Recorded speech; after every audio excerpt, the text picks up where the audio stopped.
We're brothers, we're happy and we're singing and we're colored. Give me a high five. Oh man. All right. We are ridiculous. All right. Well, anyway, a little sitcom intro. Welcome back to the IMNerd podcast. We are back, Fraser and Kenny here, and we're going to be talking about WandaVision today. So we just finished up. Endgame was the last episode, and then we also did an exclusive episode for our Patreon. But you guys, if you want to see that, subscribe to the Patreon to see exclusive content that we have on there. But yeah, this is going to be about WandaVision, and now that we Hence are the intro. officially over with the whole Thanos saga, we can see the effects of the snap and then the snap back. It's just a lot. Oh shit. Yeah, because there's a really cool scene in WandaVision that answers a question that a lot of people might have. And actually, somebody on my Facebook actually asked me, what happens to the people who were snapped back? And WandaVision, very randomly in the beginning of episode 4, answers that question. So we'll talk about all of that stuff and just like our own theories and thoughts on the show. But yeah, I guess I'll start off with like, how are you feeling today, Kenny? Oh, I'm feeling good. Feeling great. Feeling outstanding. No, that's good. I do feel good though. Overall, the running has gotten, I don't want to say, what's interesting about running is nothing. It never gets easier, but you have to realize that, every week what you're doing is harder, right? Like, yeah. Right now, it doesn't feel any easier, but I'm running way more than I did week 1. So, actually it is easier. I'll leave all that cardio to you. I'm still gonna be fucking over here trying not to die, but you enjoy that, you get your body right and all of that. I'm trying. Dude, there's this old man that was yelling at me. Not mean, but he was like, "Oh!" Like he just like yelled at me while I was running. And I yelled back at him and he told me to run a mile for him. Told him I'd do my best. Do you run with a mask on? Nah. Okay. I know people that do, but I don't. I think it's wild. I would not do that. Most runners that I see in my neighborhood do not run with a mask on. Maybe early pandemic days, like at the beginning of the panorama, people did stuff like that. But I think now, between vaccinations and like just understanding, it's not that crazy. Where if the outside air is going to kill you, then we're all fucking doomed. So that's how I always treat it. If you have to put on a mask to actually go running, then it's probably the end of the world. So yeah, that's good. All right, so let's jump into. Wait. Oh, how are you feeling? You just want to skip how you're feeling? Yeah, I don't give a damn about how I'm feeling at this point. I feel fine. Like I feel a lot better than I did a couple weeks ago. Yeah, I would say I'm about 85% back to where I was, and I'm fully functional. My energy levels are up. I have gained a bit more weight, so I'm like 135 pounds now, and at my lowest I was like 128 at the lowest of my weight loss from the sickness. So I'm slowly getting my weight back, and I'm eating literally whatever the fuck I want, just all the snacks, all the things, today I fucking not Uber Eats, I actually DoorDashed Maggiano's. I got chicken parm. Yeah. Because I had a craving for chicken parm today, so I just Maggiano's. Fucking, they added $9. So the chicken parm was $21, and it was like $30 after everything was calculated outside of tip. And I'm looking at it. I just stared at the screen for so long before I click, go to the next part. And I'm like, what the fuck? Like $9 got added to my chicken parm's price, which is literally 50% of what it costs, basically. That is kind of wild. Yeah, it's a $20 for what? What was it? Just because of the DoorDash? It was like a regulatory fee. It said something about in Philadelphia, there's a cap on how much we can charge the local businesses. So we pretty much basically saying we're passing this off on the people who buy on DoorDash. So it's it's a $1.50 charge, literally every time you order on DoorDash in Philadelphia, or at least in my area it is. But so there's a $1.50 just for that. Then delivery from Center City to my apartment for DoorDash is only like actually $2. I think it was $1.99. So that wasn't too much. So now you're at what, $3.50 basically. And then then the bulk of it, there was like $5 in like over $5 in it said just fees and taxes. And then it has a little thing that you can click on, and it kind of breaks down the difference between the two. Like taxes are this much and fees are this much. And after everything, like the $1.50, the $1.99, and then the over $5 in quote unquote fees and taxes, it was an additional, like it brought my order to $30. Woo! And mind you, like I said, it literally cost $20.99 for a chicken parm from Maggiano's. So it's a bit ridiculous, but I had a craving, and I'm one of those people who doesn't deny myself when I have a food craving, especially now that I need to eat. I need to eat everything anyway, so fuck it. But yeah, it's kind of just excessive if you ask me. That the fees are just that much. Like literally, essentially half of the entree is the cost of the fees. Like, the entree is 20. I pretty much paid another $10 on top of it. It's like 50% of the food. So, and then that's not, again, this is not including tip. So it's just, yeah, it's actually kind of crazy. All right. But yeah, I'm doing great though. Other than getting absolutely juiced by DoorDash, I'm doing great. Well, sometimes you got to take the dick. I don't know what to tell you. Oh man, yeah. Sometimes it'd be like that. But all right, let's jump into WandaVision. So, I think most people would agree, and I know you and I have talked about this a bit outside of the podcast. It starts off like a fucking rant, honestly. It does. The first 2 episodes, there's some stuff in them, but for the most part, it basically just like a sitcom ripoff of I Love Lucy and like Leave It to Beaver and the Dick Van Dyke Show. Like that whole thing is very cheesy. It's very comedic. The whole thing just feels everything is comedic. Every single scene is comedy. There's no seriousness whatsoever until you get to like, there is a certain point where, you get some serious moment, like a helicopter comes in and it's like, oh, the helicopter's in color and everything else is in black and white. Yeah, and they do a decent job at making it weird. So when I first watched it, like episode 1, like you said, is just episode 1 is, I don't think there's really, I mean, I'm sure there is like hidden, but for the most part, episode 1 is just a straight rant. It's a full sitcom. Like there's almost no hints in episode 1. Yeah. And episode 2, like drips a couple hints in. Right. And then episode 3, like it opens up a bit more. That's when like the colored thing, colored like helicopter happens. And then like episode 4 is like when the show really changes. Yeah, like the end of episode 2, she changes everything into color.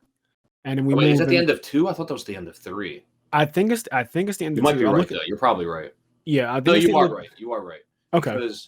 Because episode 3 is in color and it's still kind of like a rant. It is. And for the most part, 4 is when it opens up. Yeah. So the first 2 episodes are not much goes on. There's like a little interesting thing where Vision swallows chewing gum and it pretty much makes him drunk. But I thought that would be a bigger thing, but it's just kind of like a weird little, again, comedy. Like they show it moving around the system, and the system looks really jovial, like just juvenile. It doesn't look like the complex Jarvis system that he, like a Stark Enterprises system that he actually is. It looks very ridiculous. So the first 2 episodes, not much really goes on.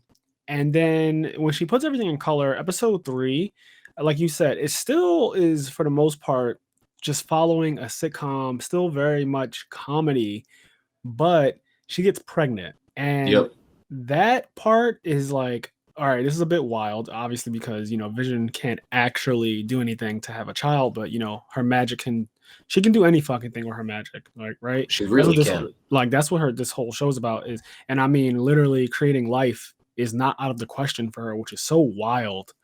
But, cause I don't really know how outrageous Scarlet Witch is. I've heard stories, but it's always one of those things where like, the people who actually read the comics and stuff, like, they know the full extent of her power. The thing that I always heard about Scarlet Witch from reputable sources is like she can, or I should say, she has wiped out almost every single mutant in existence at once. Like she wished all mutants would just disappear, basically, like they don't exist, and they just blinked out of existence or whatever. Except very, very few of them. She wiped out, let's say, like 95% of the population of all mutants. And so hearing shit like that is scary. I mean, that's a I won't say that's a Thanos level feat, but that is a ridiculous thing to do, especially on a whim, just like I want to wipe out all mutants. Essentially, it's just kind of wild. So her powers are ridiculous, and in the show, they even make a little comment about the Thanos thing. They say she was the closest one to actually beating him. They actually blatantly say that.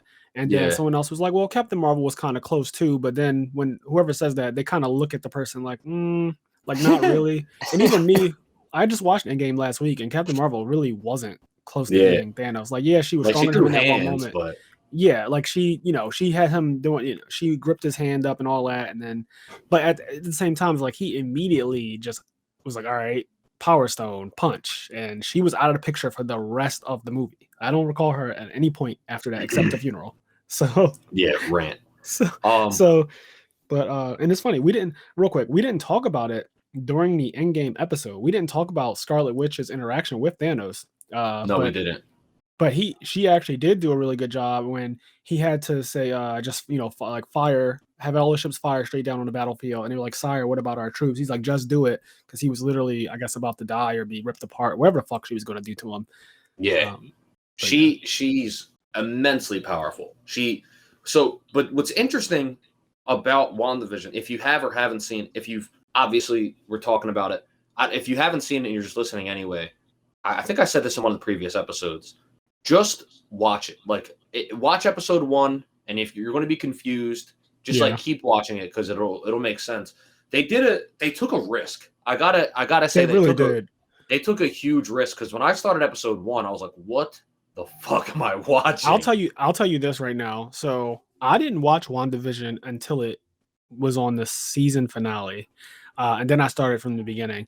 And I think that was very good that happened to me, because I honestly don't know how I would have felt if I had watched it week to week, having seen episode 1. I do not know if I would have returned to it. Yeah. At least not next. I don't know if next week I would have been right there on Sunday waiting for it to come. I cannot say with certainty that would have been me, because when I binge watched it all straight through, like I'm watching episode 1 and I will say, like, I was entertained as far as the comedic. Like, it is funny. It's genuinely really funny, and it's witty.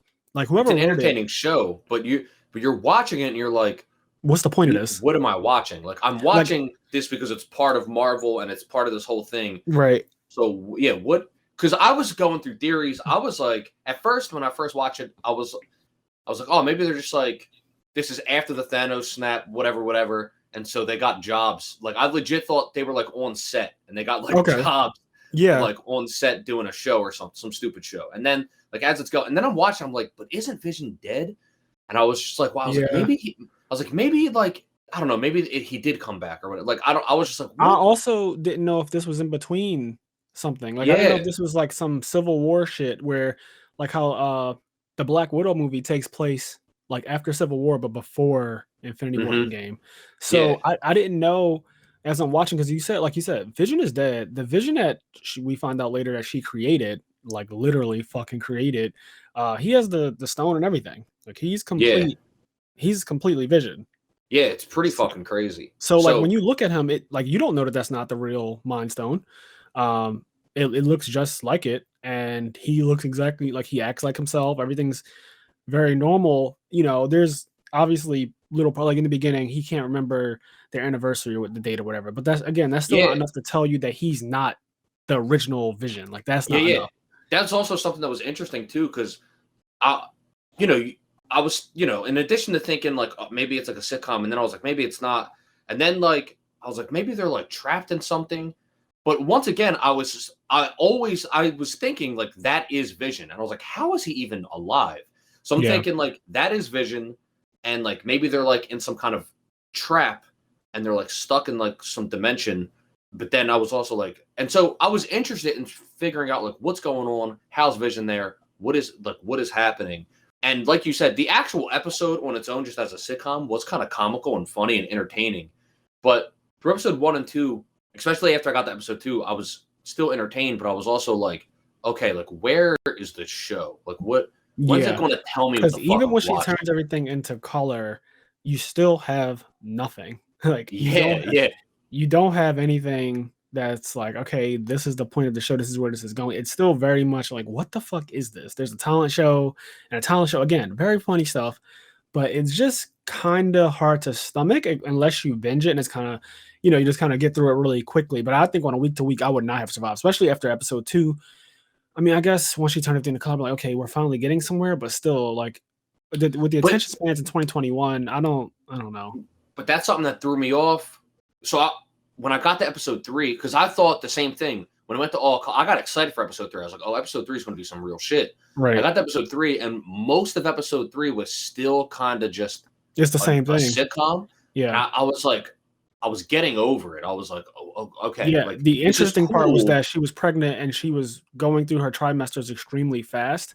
Yeah. That was interesting because I was thinking to myself, there's no way she's actually pregnant, and there's no way there's actually going to be kids coming. Like, I didn't think at any point that the kids were going to be born. Real. I thought that was also, like you said, maybe this is genuinely something they're on set or something like that. I don't know, but I didn't think that she did some Virgin Mary type shit, immaculate conception, and had a baby without sperm and egg. Thing. Like, or maybe she just created. Yeah, she created 2 kids. She created life. So. But then, okay, so episode 4, and I find this to be one of the most interesting things, like in Marvel, period, especially this is the first show following Endgame, I believe. Yep. And episode 4, you have Captain Monica Rambeau. Well, she's the daughter, I think, of the lady from the Captain Marvel movie. Yeah. And the episode starts with like her phasing back into existence, which it didn't hit me immediately, but like she phases back into existence. Mm-hmm. But like the thing is, she was in episode 3 as one of the fucking prop characters in Wanda's whole Vision nonsense. Like, she was in episode 3 as Geraldine. So when you see her in episode 4, it's like the very beginning. She's in a hospital. She doesn't have one of ridiculous 70s clothes.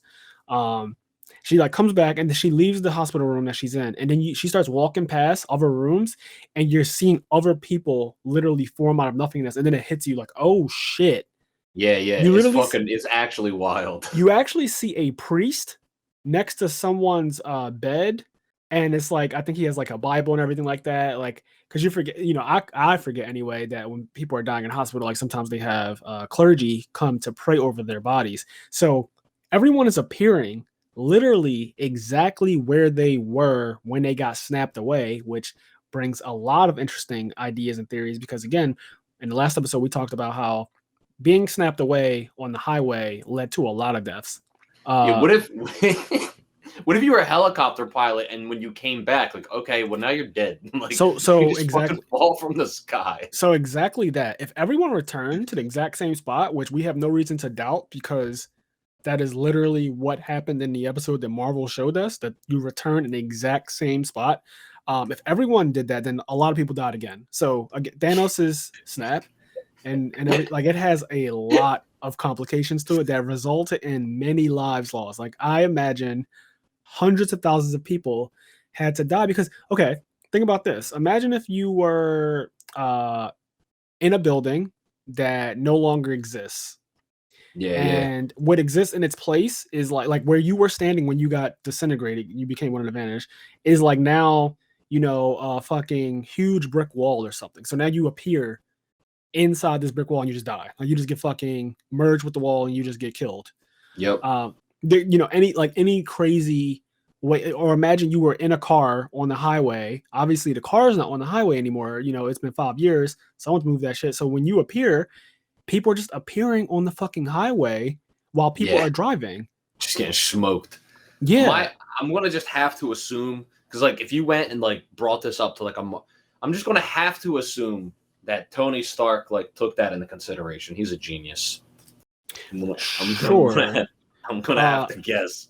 Yeah, I mean, all of the fighters, like all of the superheroes, when at the end of at the end of Endgame, they all come back and they're perfectly fine. Like when they walk through the portals, that Doctor Strange and the one guy, Wang, I think is his name, they walk through the portals. They're all fine. Like there's no sign that they were injured in any kind of way. They all seem to be in good fighting condition. But when you see the chaos, because it's chaos in episode 4 of WandaVision, the opening. Yeah. Like if you don't really care for anything else about this show, just watch literally the first 5 minutes of episode 4. And it is so interesting the chaos that is being caused because people are running around like they're all coming back. They're all coming back. It's like a big deal. The doctors are like fucking freaking out. People are appearing in random rooms while other patients are in there. Like I said, you have that one clergy guy like appear, like a priest appear next to somebody's bed. Like imagine me in the hospital fucking last week and a fucking random priest just appears like next. I would be freaked the fuck out. It's pretty wild. Another thing that's amazing, and this is kind of, I have to assume it's done purposely. It's like some good writing is that you brought this up in the Infinity War, in the Endgame episode of mine, I should say. Yeah. In Infinity War, we followed the superheroes, we followed the war, and so we saw like their reaction, and like they knew what was happening. They were in the fight when the snap happened, and everybody got vanished away. One of the greatest things about Endgame is it starts off and it kind of shows you how through Hawkeye, it shows you how it's going to be for people who have no idea what's going on. Yeah, it's snap happens. Random. It's like, what the fuck just happened? And then in that same movie, right, it like sets that up because like it shows if you don't know what's going on when the snap happens, right? Then at the end of the movie, we have the superheroes' perspectives again in the middle of the war when like it's reversed and all of the people come back. Yeah. And then you go from there to like WandaVision, and now you have the humans again, like the normal people again. Yeah. The snap happens, they don't know what's going on. So it's just interesting to see like the dichotomy of like we get like while it happens, the superheroes, and like you don't even think about it. And then you get oh shit, this is what happens to normal fucking people when people are just appearing. Yeah, it's really traumatic, and it causes a lot of chaos. And I imagine like so they show you this in a hospital, but everywhere has to have gone in complete chaos when they all came back. Like it had to be absolute madness. Yeah. Like I mean, fucking absolute, wild. like, think about the kids who were in school, you know, like, and then they get snapped back in. But it's like, so 5 years have passed. So your classmates are 5 years older than you now that didn't get snapped away. It's just a whole, and you appear in the same spot in the same, like in the classroom and everything. Yep. It's a lot. And also, Captain Rambo, she mentions that like not a lot of time has passed for her. Yeah, well, when she comes back, she's like, she was with her mom was dying of like cancer or whatever. Yeah. Because she comes back and she's like on a chair next to a hospital bed, and she like appears back in existence, and she's like, where the fuck's my mom at? Right. She's asking people, they're looking at her like, your mom died 2 years after like you vanished or whatever. Yeah. And like, what the fuck are you talking about? So she's been gone for like 3 years because it's 5 years total. So, you know, they're looking at her kind of like, oh God, you guys don't even realize the time that has passed while you were gone. Mm-hmm. And that's such an interesting thing too, because to the vanished, they weren't gone for 5 years. Her life picked up right pretty much where it left off, but a lot of time has passed. And that, again, there's a whole show called Manifest on just that concept. Like they literally took that concept of what would it be like to return to reality after 5 years have passed, but to you, nothing really like me nothing and you sitting here right now, we walk outside and everyone is 5 years older and stuff, and we're just like, what the fuck? Like literally we're just recording a podcast, nothing happened. That would be so wild. Could you imagine like my brother right now is like 10. One of my brothers. Oh my God, he would be brothers. Yeah, he would be 15. Like what the fuck is going on? Yeah, I mean he would be a different person too. Yeah. Like as a 15-year-old is, you know how a 15-year-old is. Yeah, you would miss all that growth, and then also just it'd be really weird. His relationship with you would be super weird at that point, because I mean, from 10 to 15, those are very formative years, I would say, and you're going through puberty, like his interest in whatever sexual interest he's going to have, well, like that'll start to happen, and just that like, there's a lot of growth that happens between 10 and 15, and also like the uncoolness of parents and siblings that kind of happens with people. Like he might not, like right now you and him have a very cool relationship, you guys do a lot of things together, but one, you being gone for 5 years, and at first it's probably really traumatic for him and like everything, but then eventually people do start to slowly move on with their lives. That's just what people do. You have to. And he might not find you cool anymore, or like he doesn't want to hang with you anymore because he has these new friends, and like they like to hang out with each other. You know how it gets when you're a teenager. Chill the fuck out, all right? All right, why don't you calm down, okay? I'm gonna stay cool. All right, you little bitch. Stop trying to force cool on your brother.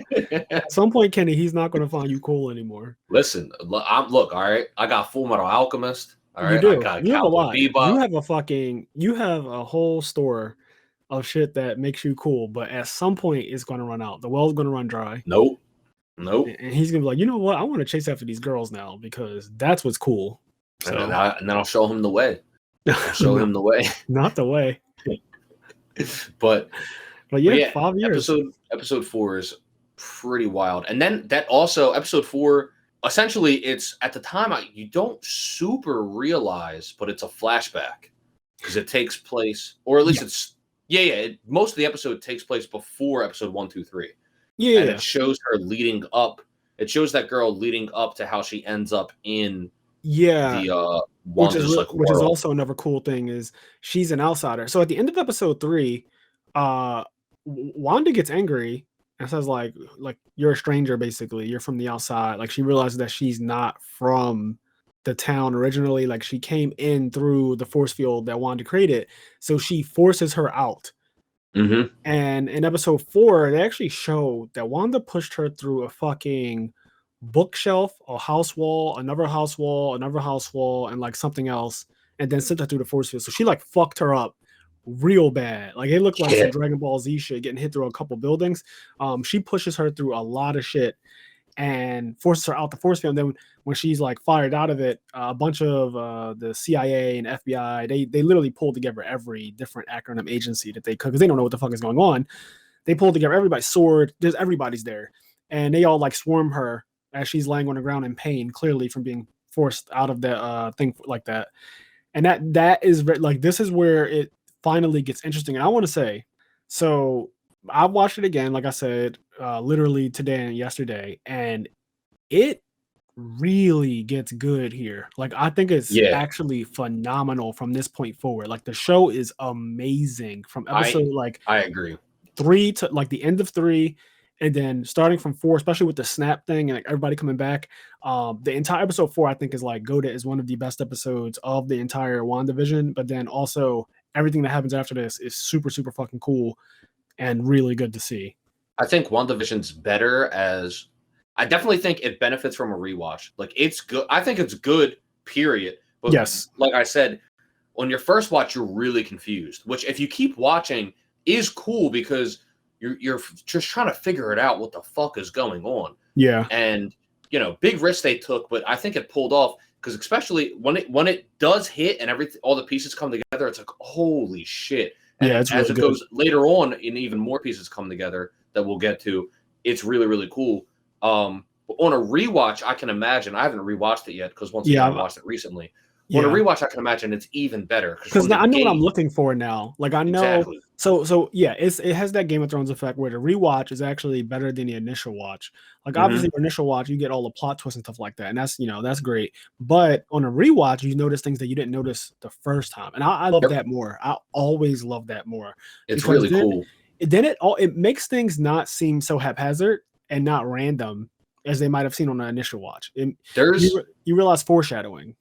Yes, there's an episode of there's an anime. I think it's called like, the name's really weird. It's called like Phantom Requiem of the Phantom.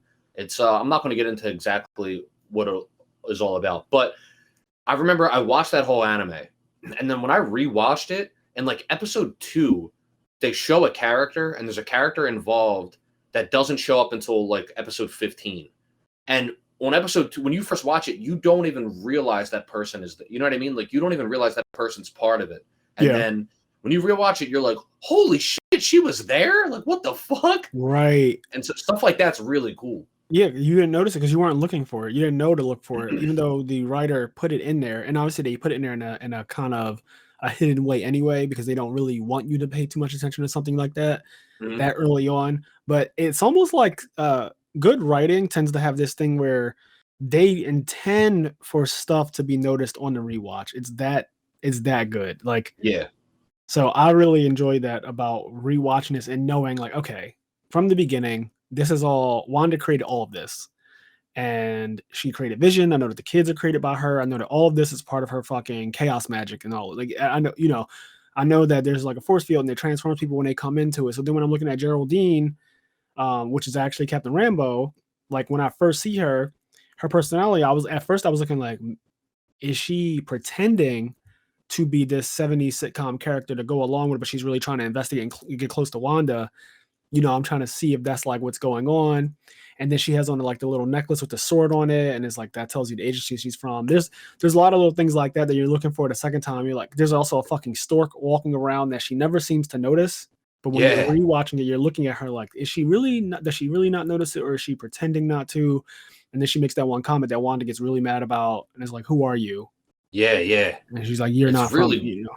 It's really trippy. Especially that third episode does get pretty trippy. Yeah. And you're still kind of don't know what's going on. Yeah. And then episode 4 is where they bring in the one chick who, like, she finds out that it's literally a sitcom. She's like really smart. Thor. Let me side note real quick. Okay. One thing I found kind of funny about all of these Marvel shows so far is, or at least WandaVision and Falcon, at least to me, it feels like they're bringing back characters that they know no one likes. They're like, all right, we just got to give these guys a job. They're here. Yeah. These guys cost less. That girl, because first of all, I find her character so annoying. I don't like that character. The girl from Thor, the dorky kind of. Yeah, she's like dorky. She's also sassy and. Yeah, I was about to say she's very sassy and very witty, but like in that kind of annoying, obnoxious way where it's too much. Like her whole personality is snapbacks, like quick comebacks, things like that, and like little quips. That's her entire personality. It's like everything is a quip with this person. Yeah, so I remember when I was watching WandaVision, the episode 4, because then episode 4 was so sick, and then she showed up, and I was like, ugh. Like I threw my head, and I was like, oh my god, what is she doing here? Like because you guys already know, I think the 2 Thor movies are like 2 of the worst movies in the franchise. The first 2, the third Thor movie is pretty good. Yeah, and she's in both of them, and like she adds nothing to those movies. I will say through WandaVision, she was definitely more tolerable. Like I still wouldn't say I'm a fan of her, but she is a lot better in WandaVision. She's a lot better than Wanda. Yeah, I think her name. I'm looking at this thing now. I think her name is Dr. Darcy Lewis. Does that sound familiar? Yeah. That is her name. Yeah, her name is Darcy. So we'll refer to her as Darcy. And if you guys are listening, and you want to know exactly which character we're talking about, it's Darcy. But she's the one who pretty much figures out that literally. They're watching a sitcom from the outside because they set up like a whole perimeter and everything with drones and all this other stuff they're trying to send in and see what happens when they do. Most of the shit just gets transformed into Wanda's vision to the way she wants everything to be, like a circus act for the most part. So nothing is really, everything that they send in is not really coming out, but she's the one who figures out, like she said, bring me an old TV. And then she watches I Love Lucy. And then every episode she's watching it, at one point she starts to like cry a little bit because she's getting really involved. She gets invested in the story. Yeah, like the actual story of it all. And then she makes that one line to Vision at a later point, like, the love between you two is real. If nothing else is actually real, that she created everything else, but like that part is actually genuine because she watched the sitcom, the whole thing. So there's little stuff in there that's really cool. But yeah, episode 4 is where things really kick off. And I really like the whole Geraldine thing because at first, so they show you, like you said, when the snap back happens, the guy who is now like in control of Sword, she praises him.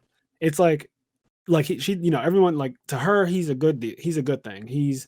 And she says there was no one else for the job, like no one else could have done it. And like he kind of acknowledges that. And to us, the viewer, like we think like, okay, this guy must be pretty good because she's giving him praise. But really quickly, you realize that he's an asshole. He's like both power hungry. He's also hiding stuff. We should have known.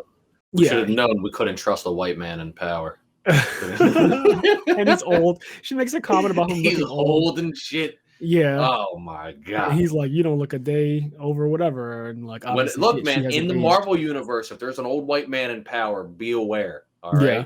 Remember when Nick Fury's like old school homie turned on everybody? Yep. He was fucking part of Hydra. Yep. And can't trust him. There's a lot. No, can't trust him. But yeah, there's definitely like a lot of that.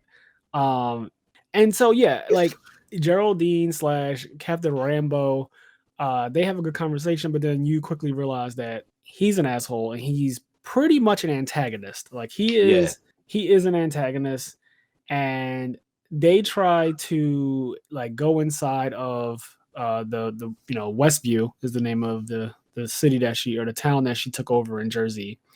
But once they realize like the every person in the town has been cast as a character, and they're not really themselves. They're clearly under some kind of mind control. It is pretty trippy. Like when Vision starts to kind of realize he's like using the computer and stuff, and then he's talking to like these other guys, and he's talking to like this other guy, and he starts to realize, like, I think some point that maybe before he does anything, the spell kind of starts to break down, and the people are like, help me, save me, like she's in my head. Yeah, that part was wild. There's also the part where Rambo mentions Ultron to Wanda at one point during this episode, and like, she also says something about like, he died, like Vision died and stuff like that. And so then this is also like a Halloween night, and there's a part where Wanda's talking to Vision, and she looks away and looks at him, and he's like dead. Yeah.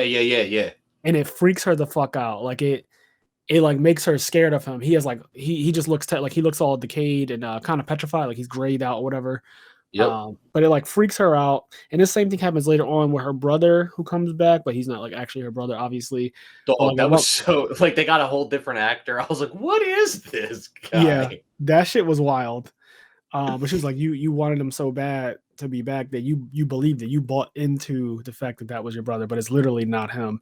And she does make a comment like your face is different or something like that. But yeah. So the same thing happens where she sees her brother with like literally holes in him from the shots that Ultron fired off that killed him in Age of Ultron, which really doesn't fucking make sense because he saves people from these bullets, right?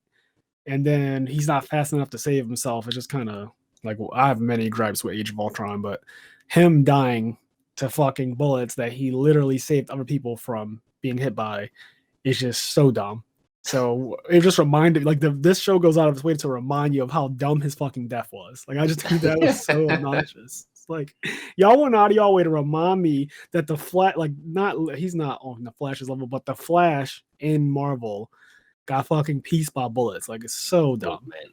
Quicksilver and the Flash, as fast as they are, some of the shit they get hit by, you just got to be like, I guess, because realistically, almost everything that they ever get hit by, you got to say, how did that hit them? Yeah. Like literally everything. But then I guess it wouldn't be interesting at all if they never, ever got touched, right? Yeah. Because I've talked about it before, but there's times where, Flash will get hit by something and you're like, but how? Yeah. Like, I remember when I watched, there's like one of the movies, and the animated DC movies are actually pretty good. They're really good. That's one thing that DC does have, like, that they do well. Yeah, I'm watching one of them, and I was watching it with my friend Medina, and Flash like runs and he turns a corner, and as he turns the corner, he doesn't like realize the floor is ice, and I think he like slips on the floor or whatever. And Medina was like, but that doesn't make any, like, how? Because he's running so fast that obviously his perception is on another level in order to like not run in the shit, in order to like cut tight corners and all this other stuff. Like, how did he not realize the fucking floor was ice? Like, yeah, like it's a bit ridiculous, and it's just one of those things that I always say, but we just kind of have to accept. Like, I think in the Discord, the IMNerd Discord, somebody mentioned today about the whole the thing with like time travel and how come when Tony Stark did this snap, right? Like he gets all the Infinity Stones, he snaps, he gets rid of Thanos, right? That's what he does because everyone's already back at this point. The Hulk did that. So his snap is not to bring everybody back. It's just to get rid of Thanos because Thanos is that much of a fucking threat that this had like that they had to snap him away. And when you really think about it, that's kind of wild. Like, there was no alternative. Like, you got all the stones. There was no alternative. Like, you couldn't just like kill him in any other way. You had to snap him away, and which takes Tony's life. But anyway, he says, why didn't he also, when he did the snap, like return the stones to like where they came from, like in essence send them back to the times that they came from, which when I really thought about it, I was like, honestly, there's no reason why that wouldn't work because I had to think about how time travel was created in Endgame. Tony fucking literally creates time travel. Like, it has nothing to do with Thanos. It has nothing to do with Infinity Stones or anything. He creates time travel regardless of that. Like, like forever, actually, time travel is a thing as long as they have Pym particles. But like, time travel is a thing permanently because Tony Stark literally discovered it, regardless of anything that happened with Thanos. He discovered it, and it's not like Thanos left behind something that created time travel, or the time stone was used in the creation of time travel. No, like he literally created time travel. So I'm saying all of this to say, if Tony could literally create time travel, like him and Bruce Banner perfected it or whatever, right? If they can do that, then I would 100% assume that having all of the stones, including one of them being the time stone, having all the stones should have the ability to do that, because a fucking human being, merged with some technology, but a human could do it.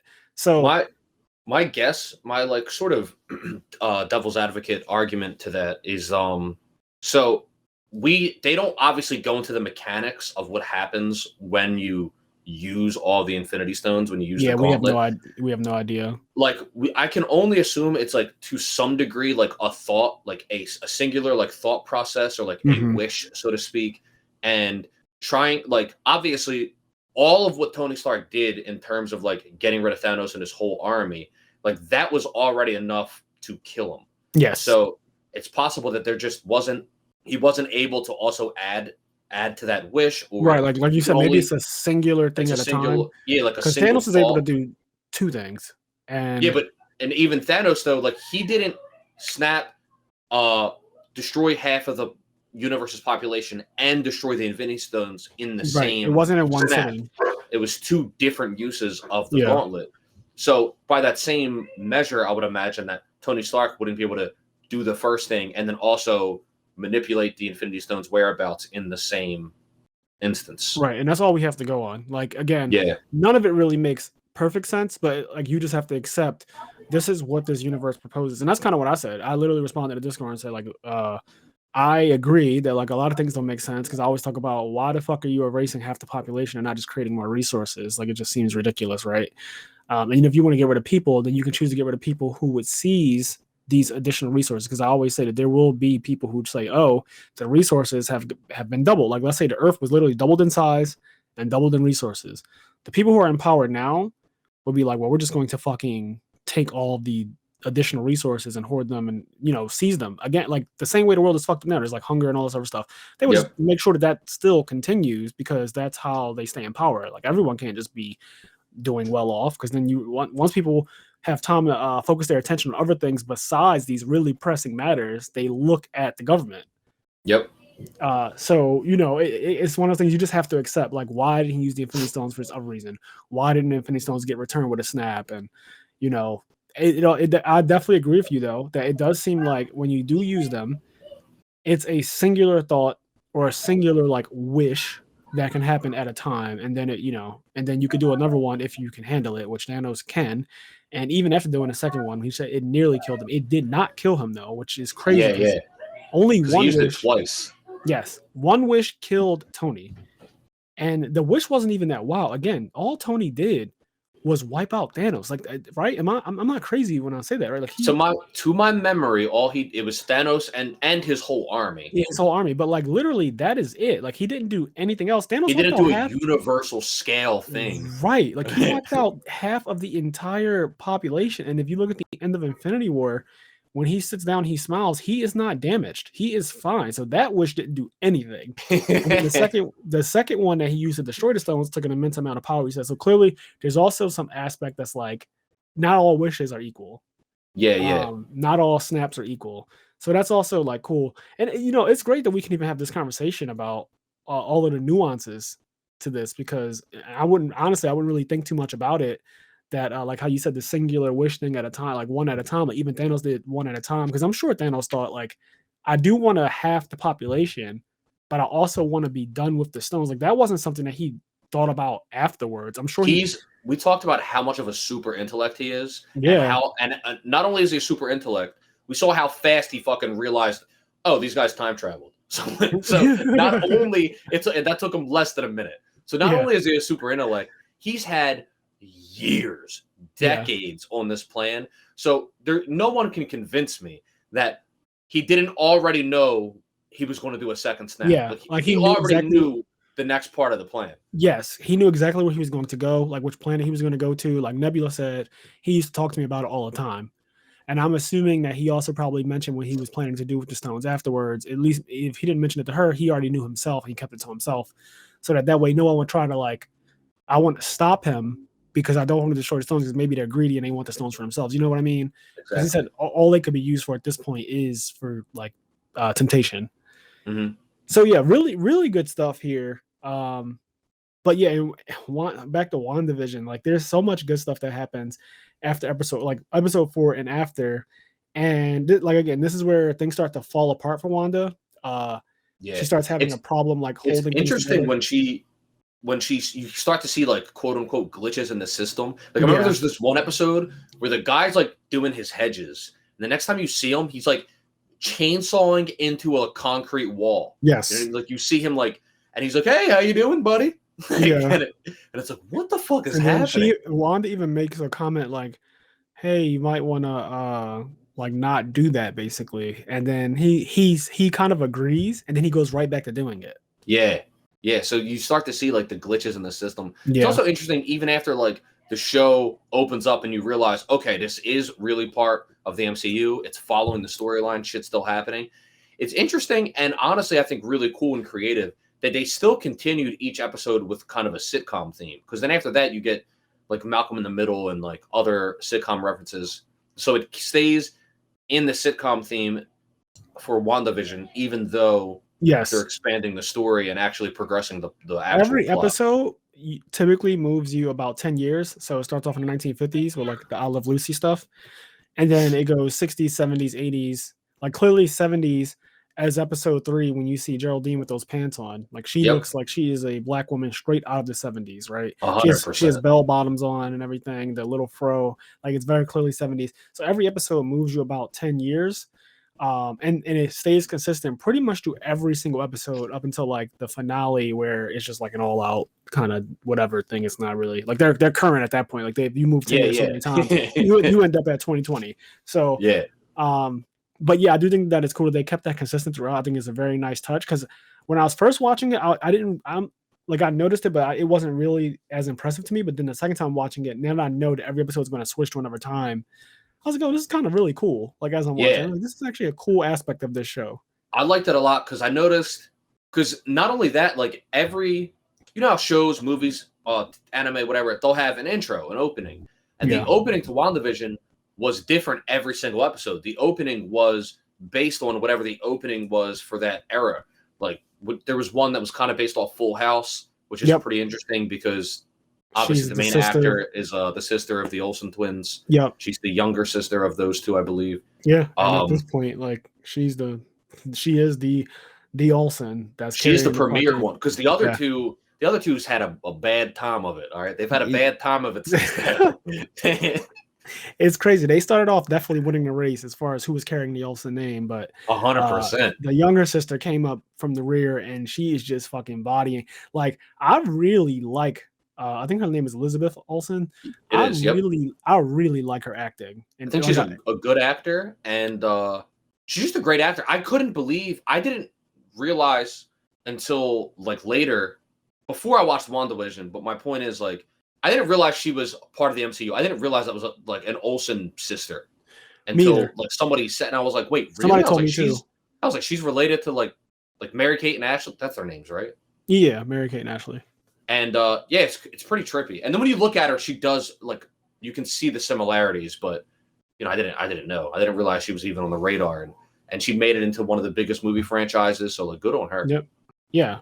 Yeah. No, it's actually really crazy how well I think she's a great actress. And as I was watching it, I was just picking up because she switches her accent a couple times too, especially episode 5. So episode 5 is, the kids are born at this point, and they're Billy and Tommy. So they, Vision wanted like one name, and then she wanted another, and they end up having twins.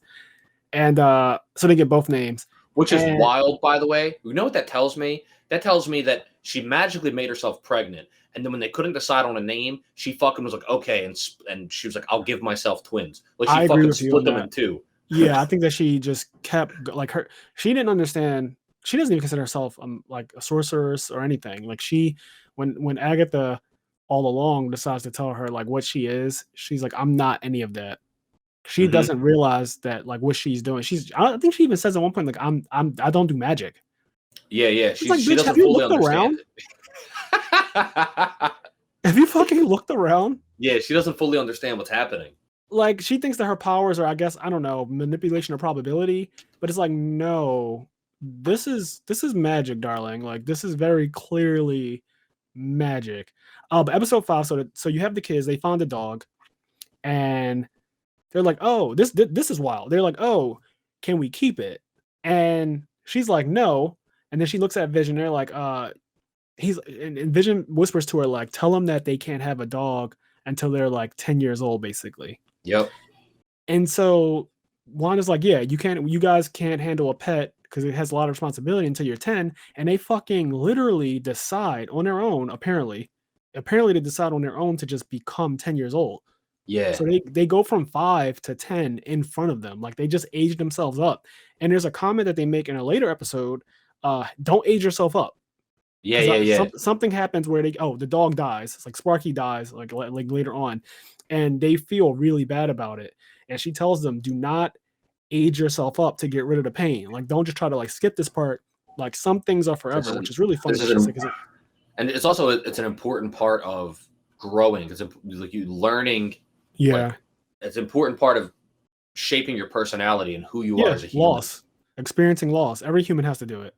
Like normally humans will, bury their parents and like, see other family members pass away. So it's like a very small, like, obviously it's a dog, but like still it's preparing you for the experience of loss, because every human generally goes through it at some point. It's just part of being part of life experience. The interesting part though that I thought is what she tells them, like, you have to experience this. It's fine that it's okay that it happened. Like, don't age through it. Some things are permanent. Yep. And it's like, what a fucking hypocrite, right? Yeah. I was gonna say you gotta. She's training them for when they'll be ready to deal with their husband dying. Yeah. And they'll handle that like a mature adult. They will not create a parallel universe. Whoa! What are you? Their husband dying? Like what? Well, I'm saying because like this all happened because Vision died. Okay. And, like I don't know. I thought you were saying that when married, yeah, no, I think they are. I think they are married or some shit. But yeah. Anyway, so not to skip to episode 6 because like the dog dies later on, but in episode 5, another really cool thing that happens is Sword sends in a drone and they start communicating with Wanda. But then the fucking sleazy director dude who's running the show, like the guy who's he's evil. He had a missile attached to it apparently. Yeah. And he tries to fire it at her, and then it kind of like the whole broadcast that the Darcy's watching, it goes fucking white screen, like black and white screen. And then Wanda, in her anger at like pretty much the end of the episode, she comes out of the fucking Westview, like she walks out of the portal. She does. She casually walks out. Bitch. She walks out of the portal casually, and they already showed you how hard it is to even like try to get in there. She walks out, and she's angry, and she has the fucking drone in her hand, and it's like glowing with red energy, her Scarlet Witch energy and shit. And she's like, "Is this yours?" And she fucking throws it back at them, and then they all point their guns at her, and she fucking quickly does a little spell that has them all turn their guns on the director, like immediately. Yep. And I was like, "Yo, she is ridiculous!" Like, it always reminds me too. Her power, because a lot of people say like, "Oh, when she was in the moment with Thanos, and she kind of like let herself lose." And he ended up getting the Mind Stone out of Vision's head, and then like that, that was the last stone he got, right? And then he snaps. It's really like, why didn't she's so powerful in Endgame, like she had him completely, he couldn't do anything. So why didn't she do that type of thing? But her power is inconsistent. And I think this is true even in the comics, from what I understand. It's like really emotion based, like the way the strength of her power is very based in emotion. So on one hand, it's like, well, in Infinity War, she's trying to stop Vision from being killed by Thanos. He reverses time, and she's like, no. And they have like a little energy struggle, but like he wins through it. But at the time, Vision hadn't died yet. So even though her emotion is like, oh, I want to protect him, she hasn't actually experienced the loss yet. Whereas in Endgame, she hasn't experienced his death. Yeah, in Endgame, like you're about to say, she's already experienced it. Also, and she's angry. Something important. Sorry, my throat's a little fucked. something important to note, and I think it's something a lot of like shonen nerds like us maybe take for granted when we're watching things.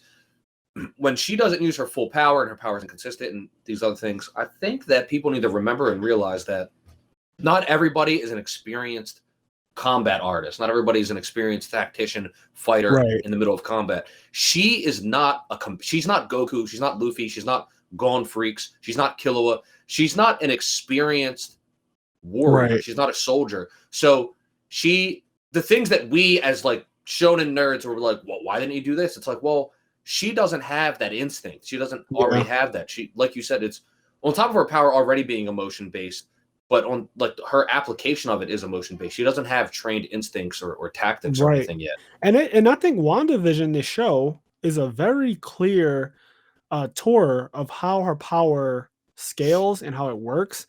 It's like you get a lot of insight into how it all comes to be, especially towards the end when like they explain, like Agatha explains to her exactly what she is and what kind of magic she uses. And the point is like Wanda didn't even know. She didn't even realize So like if you think about it in Infinity War and Endgame, she doesn't even know what the fuck her power actually is. Like she probably has at that time, she has some perception of what it was.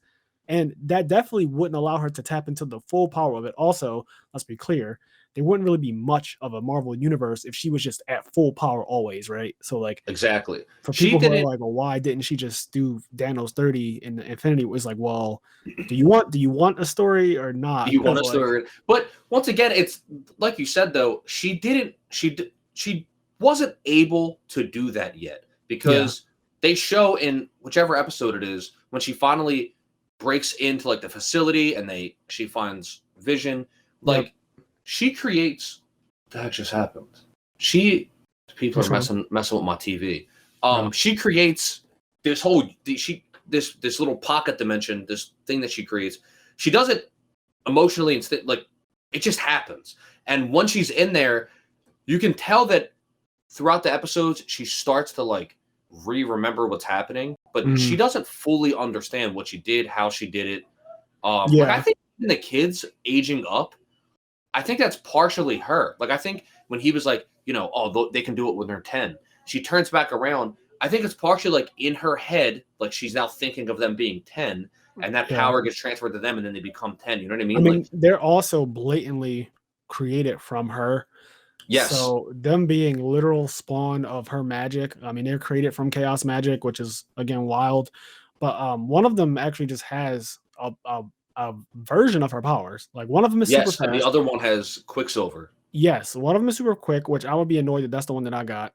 And the other one he can hear people's thoughts, which he can't really control, but he can also just do magic and shit. Like he does all types of magical shit. So I want to be that one. Like, why the fuck? I know super speed is like, okay, this is cute and all, but so yeah, it's really cool. Like the whole aging thing, aging themselves up. And then at the end of the episode, that's when her brother comes and is like, oh, Pietro has been recast or whatever. Yeah. He's like you said, he's a completely different actor. He's actually an actor from American Horror Story. I really like that guy. I never remember his name, but he's really good in American Horror Story. He's in like almost every season, and he's really cool. But he comes back, and so in episode 6, like he's fully back. It's like the 1990s, early 2000s now, and this is where it's Halloween and everything. This is also an episode where Vision starts to wander. He tells her like, "Oh, I'm not going to go like trick or treating with you guys. I'm not going to like." She has a plan that she wants to do, and he's like, "I'm not doing that," because the jig is up for him. Investigating. There was like also I thought it was really cute. I liked they kind of first did this here, and they do it again in Loki. I don't remember if they do it in Falcon, but I liked how on Halloween they put them in their old school, like really cheesy actual Marvel outfits. Yes, I noticed that too. She came down the steps. She's in this super, super, super original Scarlet Witch costume, which I thought was funny. And Vision was in like the old, like the comics cheesy Vision look. Yeah, so they look terrible. They at one point, awful. At one point, the fake Pietro says to him, like, "What are you, a stoplight?"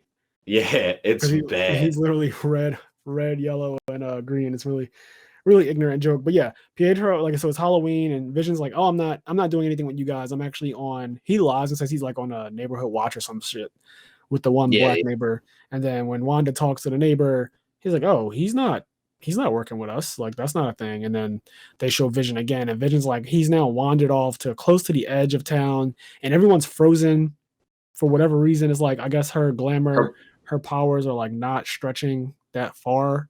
Yeah, it's like they're put into the realm, but she's not able to actively keep them all going. Yeah, because a lot of the people, especially the ones close to her house, are on a fucking script. Yep. Like, the one guy's delivering packages constantly, and towards the end of the show, he says something about being tired, and one chick literally starts crying, like she's stuck, she's like still, she cannot move, and she starts, like, a tear comes down her eye. So it's not even, her magic is like torturous. Oh yeah, like it's actually torturous. You see when it gets lifted, they're like, her pressure is like bearing down on our heads, and yeah, you can see the pain, hear the pain, and they're angry. Oh, and the anger. Straight quick up side angry. note, I'm going to hit y'all with a sitcom. I'll be right back. All right, we want to take a quick break. I just got to run downstairs real quick, so be right back. All right. And we're back. All right, back from our little break. So let me, since we did a quick break, I'm going to take this time to give a quick shout out to our patrons, and we just got a new one today. Shout out to Alexander. I don't know if I'm saying your last name right, but Brissette. But I'll just call you Alex going forward when I do the shout outs. So on Patreon, we have Alex, Dimitri, Tyree, Silver Chronic, TCG Automotive, Hylian, Xavier, Garen, Quest, Leon, Austin, and Connie. Shout out to all of you guys for contributing and supporting the podcast. We really appreciate you all. And now let's get back to WandaVision. Real quick on that note, those of you that are subscribed, take advantage of those perks. Force us to talk about whatever you want us to talk about, or challenge us to a duel, or whatever it is. Or if you have another idea, just send us a PM. And if anybody else wants to subscribe, have at it. Exactly. Yep. Yeah, we'll be doing more exclusive episodes that are Patreon only in the near future. So look out for that. Yeah, we still standardly do our 2 episodes a week.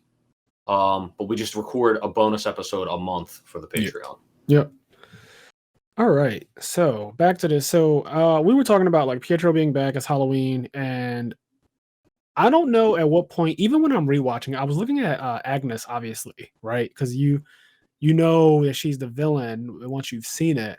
Mm-hmm. But I was trying to go back, and like obviously, yeah, there are definitely some hints, but they do a really good job of concealing it for the most part. It's not really well. Even the main scene, I think, that spoke to me. There's 2. So in the same episode, the Halloween one where Vision's wandering off, he finds Agnes, and she's like in her car at a stop sign, and she's stuck. She's just kind of like frozen, and he speaks to her for a little bit, and she's like, "Oh, I got lost, and I made a wrong turn," and it's like all really weird, right? And then he does this little thing where he like frees her mind, and then she starts like freaking out like everyone else. And then she like, he turns that shit off because she's just doing too much. She's like, "You're dead. She says that to him, and it like, that obviously scares him. So he turns her to fuck off. He puts her back to stupid mode. And so there's like that scene that makes you like, oh, okay. And then the main scene, but by this point, this is the same episode where I think that she is revealed to be the villain. Is when the little boy who can hear thoughts and stuff, like he can hear other people's minds, he's sitting on a couch with her, like him and his brother, and Agnes is in the middle, and she's like, "Oh, how are you guys feeling here?" or whatever. And the one kid's like, "I really like it here," and she's like, "That's good. I was hoping you would or whatever. But why is that?" And he was like, "It's because it's quiet." Yep. And then he looks at her and he says, "You're quiet, Agnes, like inside." And then she like literally jerks back a bit, like kind of scared looking. And then as that happens, the other kid, that's the fast one, he says something to her that diverts her attention. Says like, is our mom going to be okay or something like that? And she's like, "Oh, of course." And then she looks scared while that's happening. And then it kind of does that. This episode has all the confessionals in it. So she like switches to the confessionals, and she's like, I did bite a kid once and all this other weird shit. But that was the part where you're really, by that point, you're like really side-eyeing her, but it's also the same, like I said, it's the same episode where like they reveal. Where she gets revealed. Yep. Yeah, Agatha All Along, which is one of the best Disney songs, period. That song. It was a rant, yo. Yeah, it was so like, because those really cheesy songs and everything. Like, who's responsible for everything wrong? It was Agatha all along. The shit was Just like, great. it was That so shit was good. dude, the theming of the show, that's why I'm saying, like, they took a big risk, but man, does it pay off? Because those first couple episodes, you're lost, but when you follow all the way through, like, the Yeah, theming really, really it pays gets off. They do some good. cool stuff. Yeah, the Agatha, like the whole thing, the Agatha song is I think is really good. I remember when the show was airing, the episode that the Agatha All Along came out. It was trending on social media, like it was everywhere. Yeah. Everyone was talking about Agatha All Along, and there were a bunch of memes about it. I still see some stray memes about Agatha All Along. Well, one thing that always makes me laugh is because at the time, I watched WandaVision way late, Yeah. but I saw this meme everywhere of that girl doing the wink, like that wink. Oh yeah. I saw that meme everywhere, and I never knew what it was from. And then Yeah. as I'm watching WandaVision now, however many years or months later, and I see her do the wink, I started laughing my ass off. I was like, Yeah. oh, shit, this is where that's from. Yep, she plays the nosy neighbor who's very intrusive. And her character, even from like I said, I went back, I rewatched it, so I got to look at her with the eyes of she's a villain from the gate, and she doesn't give much away, honestly. Like Yeah. there's definitely moments when you could say like, oh, that's kind of weird. Even Vision does question her at one point, and then Wanda starts to like show her powers blatantly in front of her, and Vision finds that to be really strange that she's doing that. Like, what the fuck is making you so comfortable? And then Wanda's like, "Oh, she didn't even see. She didn't even react to the last thing I did." And Agatha doesn't really say anything. She just kind of is like quiet about it. Like she's like almost like it's an aside. You know how in sitcoms they can say stuff, but the rest of the people in the scene literally don't hear it. Yep. Like obviously in real life, that's earshot. Like that person would hear what you just said. Yeah. So it kind of plays on that whole thing where like, well, if we're looking at this as a sitcom, then theoretically she didn't actually hear Wanda blatantly say she didn't even notice the last thing I did, and it's like a look from the the laugh track. Yeah. So really, like it's really good how they use that stuff to get around the obviousness of like Wanda What's using happening? spells, Yeah. and then Agnes also being someone who she knows what's going on. Like she is fully aware that there's spells being cast. Also with the Act All Along song, like it's not just a comedic moment. They also show every single episode that Yeah. Agnes is in, and like her doing stuff. And she's like, I even killed a dog, which was wild. It was. She like killed Sparky, and they even showed a car scene when Vision stops her at the car, and she like fucking did a spell on Vision or some shit, because when they show her in the car, she like looks at us, like looks at the camera on some breaking the fourth wall type shit, and she's like, she does one of those like, oh, behave kind of moments, and then she looks back at him and she pretends to be stupid. So it's like I got him wrapped around my spell too. It's really cool. Yeah, that song was actually really sick. It's always cool when you see stuff like that. It's the same thing why episode 4 was cool, is because you go back in time and you kind of see how it led up to 1, 2, 3, and then that Agatha All Along song, it goes and it shows you what she was doing and like where she was at throughout all of these episodes. Yeah. Because they set it up they set up the show, at least in my opinion, to make you think WandaVision is WandaVision. That Wanda herself is the villain. Like they're almost setting it up to where like the final villain is the main character. Well, that's also, I agree with you. That's also so blatant because at one point, Rambo says to her, "You're not the villain," and she says, "Maybe I am." Yeah. Literally, just like that. So I agree. Like it does seem like they wanted that to be a thing, and they even mention it. So yeah, because you think if there's going to be a conflict, right, in any Marvel show, there has to be some type of villain. Like Scarlet Witch is definitely a good candidate to be that because her power is so scary, even to the fucking Avengers. Like she is scary to them. Yeah, I mean, she starts off as an antagonist, right? Like she is an antagonist. In Age of Ultron, her and her brother are antagonists, and then by the end of the movie they turn around, but they start off as antagonists. So it's not a stretch when you're like, oh well, she's back to being fucking evil or whatever. But yeah, so you get the Act All Along reveal, and then it's like this is where the show really gets good because they start doing a lot of flashbacks and stuff to how everything came to be. And I think this is like, again, this show is actually phenomenal. Despite the first 2 episodes being kind of like whatever, these last like 6 or 7 episodes are so fucking good.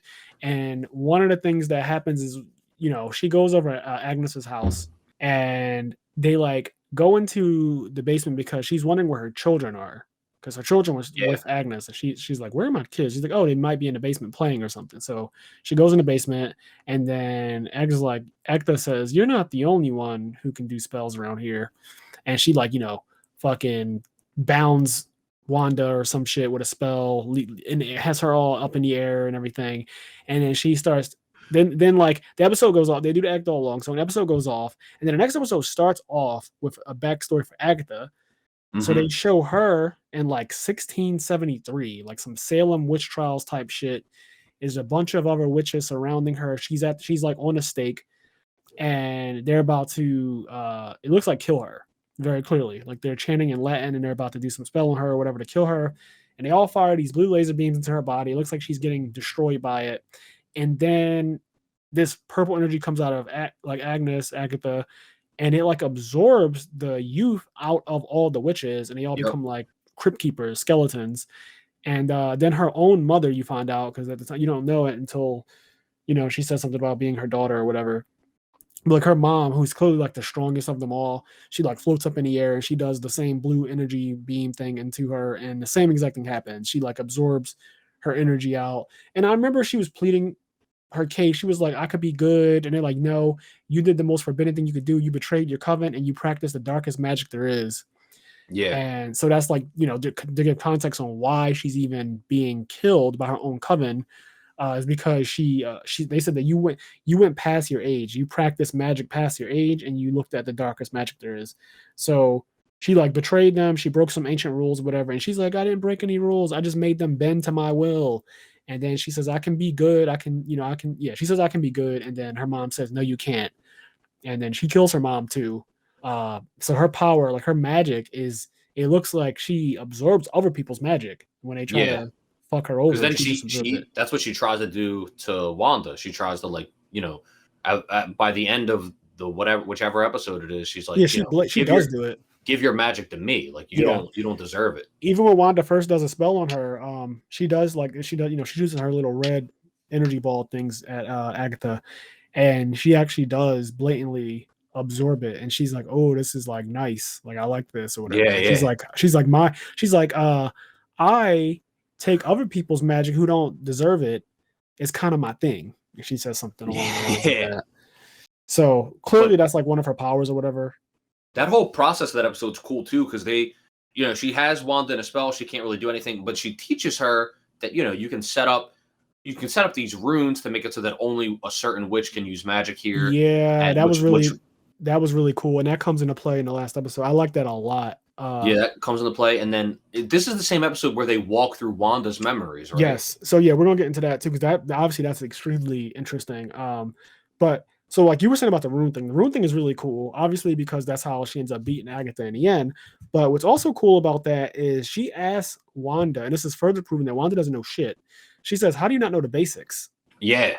When she says the thing about the runes, she's like, if a witch casts runes in a given space, only the witch who cast the runes can actually use magic.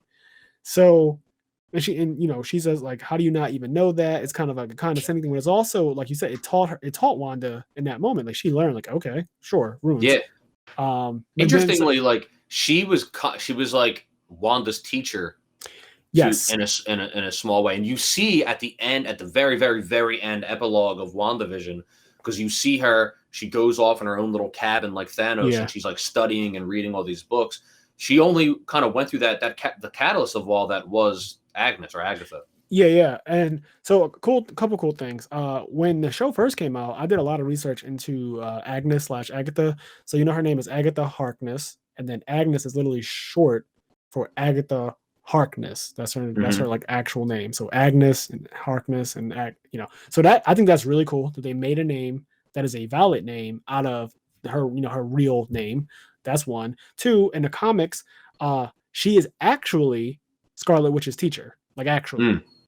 So it's not just chance or like them making some shit up. This is like it's canon that she is blatantly Scarlet Witch's teacher in the comics, which I think is really cool.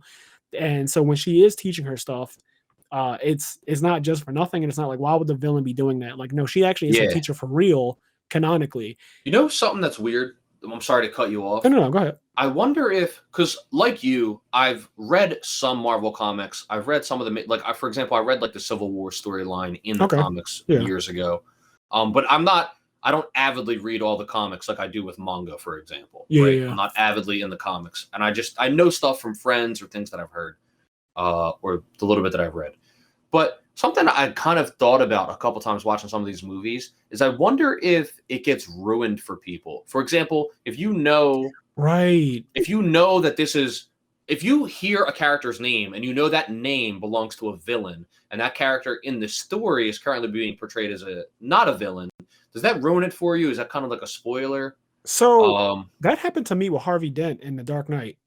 I didn't know that he was Two-Face, but apparently, like, Harvey Dent is Two-Face. So people who knew that the whole time they're watching this character on screen already know that there's going to be a descent into malevolence, and he's going to be at some point a bad person, or however you want to frame it.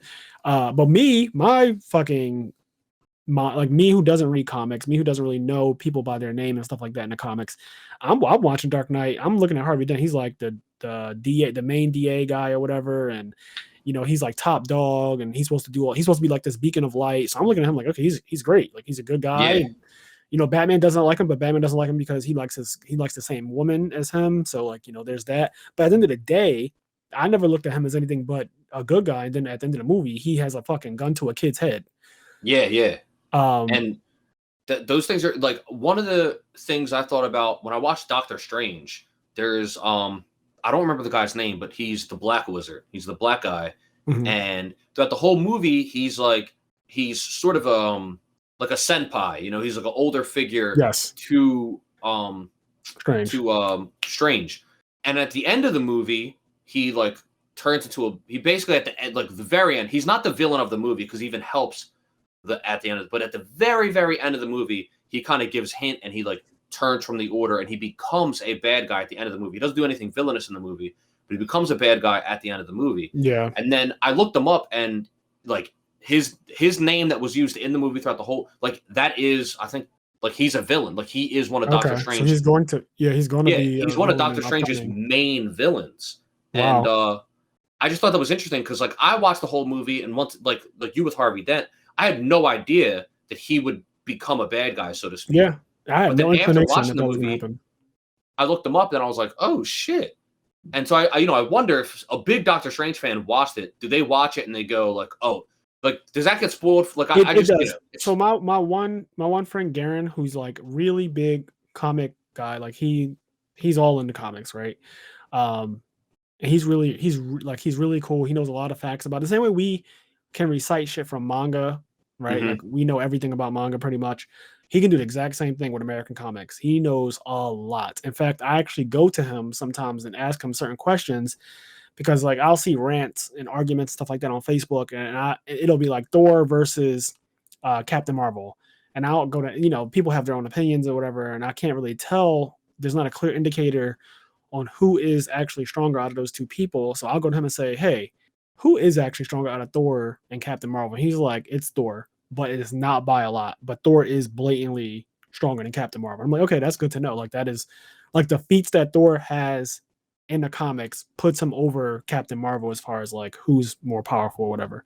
Yeah. But he's like, it's not like some crazy like, oh, it's actually not close and people are wilding if they say the other thing. It's like, but like it is still clearly to him Thor. So I go to him for stuff like that, and he does have that experience where he knows like Agnes is Agatha Harkness and he knows Harvey Dent is Two-Face and stuff like that. Like, he knows, so it is, like you said, it is basically spoiled for him in that way. Like, it's not going to be a surprise when this character turns out to be a villain or whatever they become. It's like, oh, that's actually this person. Like, even if it's not a villain, it's like, oh, this guy's actually going to become the reason why they beat, whatever in the future.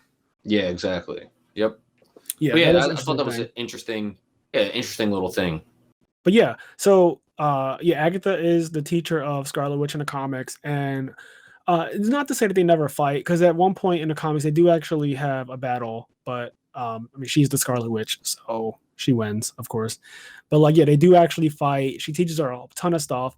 And then when she's in really like when it's a really powerful enemy that Scarlet Witch and the Avengers or whoever are up against, she goes back to Agatha to get help to like get stronger and to like understand her powers more and stuff like that. So when Agatha at the end, when she says you're going to need me sooner than later, like you don't know what you just unleashed or like you don't know what just got unleashed and all that stuff. When she says that, when I originally watched it, it didn't mean much to me. I was like, there's just a villain saying whatever at the end.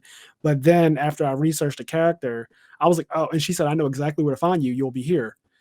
She's gonna go at some point in a Marvel movie, like in a major Marvel movie. Wanda is going to go back to Westview to get a buff. Like she's gonna go back to Westview. She's gonna fucking remove the nosy neighbor nonsense off of Agatha, and she's going to give probably Agatha back some of her powers or something, and they're going to do a training session.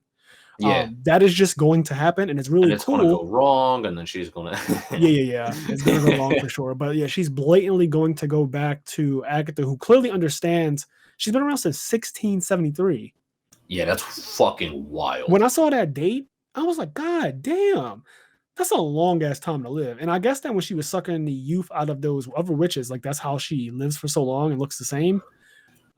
Which is also really cool, like a little cool. Yeah, it's like she's Shinigami from Death Note. Yeah, she fucking steals their life force. Literally steals the life force of other witches and maybe even regular people. Because like I would assume she could also do it with regular people. Yeah, I think she can do it with the regular people because I'm like, how many witches can there even fucking be?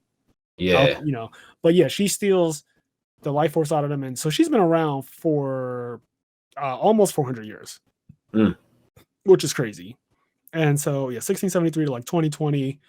Yeah, she's up there. She's up there in the 300 and something years of age, which is an insanely long time. So the point is that she's very knowledgeable, and she very clearly understands magic and the powers that the Scarlet Witch has. And she even talked about some fucking grimoire, the Book of the Dead or something, I think she called it. And she said like how you have a whole chapter in there. Yeah. It was super interesting because she obviously knew more about her power than she did, and she was teaching her stuff, and it was just cool when she finally sort of embraced her power, and you see her get her kind of new outfit, right? Not her cheesy old school outfit. Yeah, not the Halloween costume that was. Yeah, not the Halloween costume. 1900s. But she looks dope. She does. She looks dope as hell. I even like the parts earlier in the show, like not like it's around the same time, but you would see her little crown thing appear in red energy. It didn't fully materialize as something physical yet, but it was made out of the same scarlet energy that she has. And I thought that was cool. I was like, wow, that actually looks really decent. So that was really good. But okay, so you had brought up when she has Wanda trapped, she starts to walk her through her life. And this is like some of the best part. I love big reveals. I love big backstory. I love flashbacks. I always say that the best part of all of Bleach is Back to the Pendulum, when they show how Aizen really came to be. How did he become a vice captain? How did he become a captain and all that stuff? Like, how did this happen? How did someone so evil? Some of the best parts in a lot of manga and anime are the flashbacks. True. The shit that they reveal, the shit that they show, it's always like, what the fuck? Yeah, it's always amazing. So in this, the first thing they see is when she's a very young child with her brother. They're living in an efficiency. I won't even call it a studio apartment. It's like an efficiency. Like everything's in one room. Like the bed, the TV, the kitchen, the fucking toilet might even be in there too. Mm-hmm. And so they're all in like one room. Her dad, her mom, and then her brother. And they are watching. They have like a night, like a special night where they watch sitcoms. And I thought that was really cool. So the dad opens up his little briefcase thing, and it has blatantly I Love Lucy, like Malcolm in the Middle, and like all these other. Well, not Malcolm in the Middle, because I don't think it was. No, the crazy thing is, it is in there. Oh, is it? Yes, it actually is. It like because I know they did a Malcolm in the Middle episode, but I just assumed it's wild, right? Because timeline it wasn't out technically. Yeah. But maybe the magic, because I mean, we're watching a magical vision anyway. Yeah. When the thing opens, you see like the Dick Van Dyke Show. You see I Love Lucy, and you blatantly see Malcolm in the Middle. It's like just shit. It's like blatantly in there. Like I'll send you a screenshot of it after the podcast. But it's like it's blatantly there. Something that's interesting, I think, though, because you said they have a special night where they watch sitcoms. If I remember correctly, it's actually they just have a special night where each member of the family, I think once a week, gets to pick something to watch. Yeah. So I think her brother complains that she always picks sitcoms. So the sitcom part was actually very specific to her. I don't know. I think when I just watched it today, I think when they're choosing, so they are choosing from sitcoms, but she chooses Dick Van Dyke, and he says, "Oh, Dick Van Dyke again." Oh, is So that okay? Yeah, something like that. It's specifically Dick Van Dyke show. Episode 2, season 2, episode 21. She wants to watch, and he makes a comment about Dick Van Dyke again. Like that's I think that's what he complains about. Not like sitcoms again. It's like, why are we watching this specifically this show? She chooses it like every time or whatever. Yeah. But yeah, the when he opens the briefcase, even I was a little taken aback by what was in it because I'm like, oh, how the fuck? How the fuck? Like that? Okay. But I was like, this is magic. And then, a fucking missile comes through and it's from Stark Enterprises and it's just chilling in their fucking efficiency about to explode, it looks like. And then they don't really show you what happens with that, but then Agatha says, like, you used probability magic to stop that from exploding. And she's like, I didn't do anything actually. It just didn't explode. And this is further proving the point, like she doesn't understand her powers. Yeah, she does not. Because you learn about that, I think, in Age of Ultron, where you find out that when they were kids and the missile landed and it didn't explode, but they sat there in that rubble for like 3 days. They said something crazy. Yeah. Like they were scared to move and they sat there and stared at that bomb and stared at the Stark Industries logo for like 3 days. Yeah, it's wild. So she sees her childhood, she sees the Stark Enterprises missile land in her fucking like apartment or whatever, small ass apartment, and then they kind of switch the scene, and then it goes to like another one, and you get like more background on her abilities and all this other stuff, and at one point, they show her in the compound from Age of Ultron that she's in. Like this is the first place that me and Vision share together. Mm-hmm. Okay, I remember what the one is before this. So the second place they go to is the Mind Stone. It's when you see the scepter or whatever that has like the blue stone and the energy coming out of it, and they put her in a room and they're like, use your powers, just like fucking use your powers or whatever. She does, and she like fucking destroys the field around it, and it becomes like the Mind Stone comes out of it, and then she passes out, and they're like, she's still alive.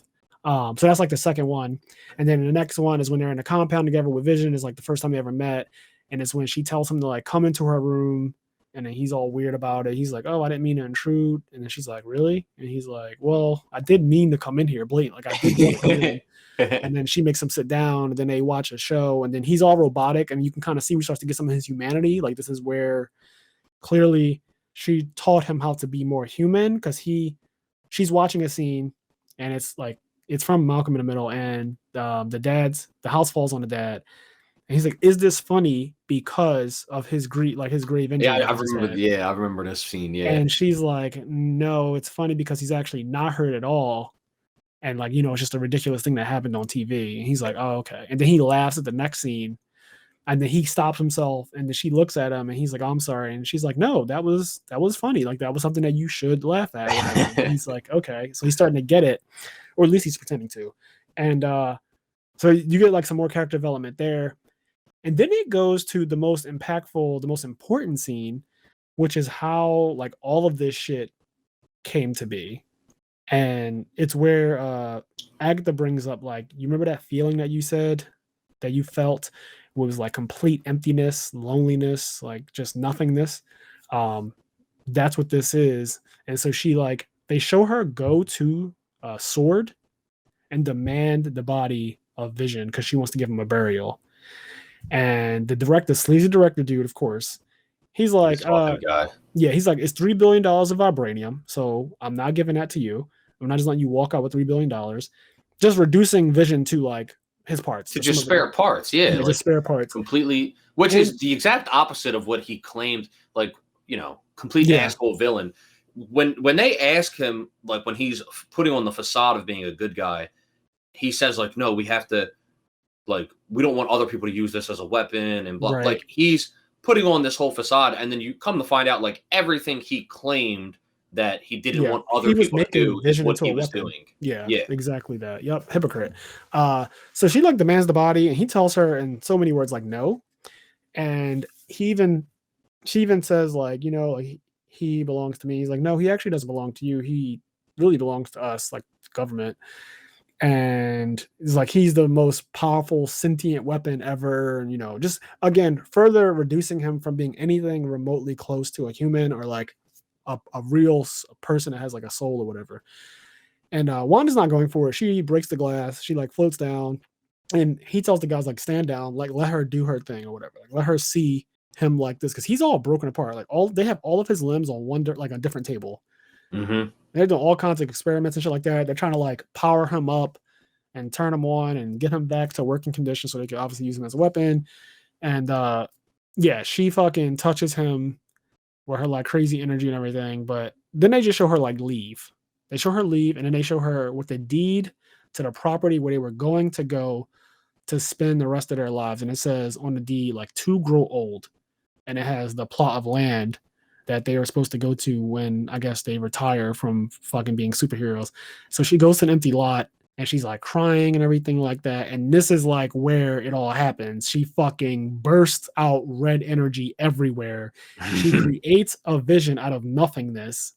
And then she creates the house that they live in, the surrounding areas, makes everything look completely different. Then it all turns gray and it's like, okay, back to the 50s. And it takes the entire town of Westview and all of its inhabitants and like transforms them too. And you see the whole thing happen in this moment. So it explains literally everything about how did this even fucking happen? Like, where did that vision come from? Where did the house come from? Like, what happened to Westview? Like, this scene gives you all of that. And then when he's fully created, it's really cool. She's still in color at the time, and he's like in black and white. He has on a little corny sweater and everything like that, like Mr. Rogers. And he's like, Wanda. And he's all, he's all sentimental and everything. And she's fucking super happy. Then the camera pans away from her. And then when it pans back at her, she's in black and white as well. And then that's the beginning of the show, basically. So it's really, really cool that walkthrough of how, like, when Agatha walks her through each phase, it's really fucking nice. Yeah. And it shows her whole life growing up and how she all made it to that moment. And it shows the viewer that, like, yes, like, she wasn't in full control. She didn't fully know what she was doing. She didn't do this on purpose. She wasn't like a scheming villain the whole time. You know what I mean? She wasn't like, this all kind of happened, and she basically used her magic to warp her own perception of reality and her own memories to some degree. She couldn't even fully remember doing any of this. And I think at one point she even says to Agatha, like, you did this stuff on purpose.